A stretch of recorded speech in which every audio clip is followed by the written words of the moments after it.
पनवेल शहर police station हद्दीमध्ये नागरिकांची याबाबत आमच्याकडे मागणी होती की बऱ्याच प्रमाणात तरुण वर्ग जो आहे तो त्यांच्या टू व्हीलर मॉडिफाय करून त्याच्यामध्ये नवीन प्रकारचे सायलेन्सर लावून कायद्याचे उल्लंघन करत आहेत.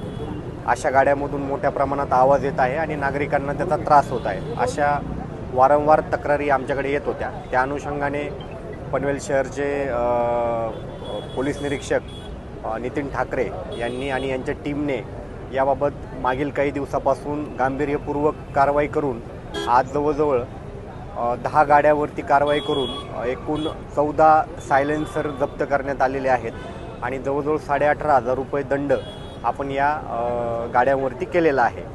त्याचबरोबर जे सायलेन्सर हे बनवून देतात त्यांच्यावरती देखील यापुढे आम्ही कारवाई करणार आहोत आणि ही कारवाई यापुढे देखील चालू राहील. त्यामुळे पनवेल शहरच्या सर्व नागरिकांना माझं याबाबत आव्हान आहे, सर्व तरुणांना, की आपण अशा पद्धतीने गाडीमध्ये कुठल्याही प्रकारचे सायलेन्सर मॉडिफिकेशन करू नये.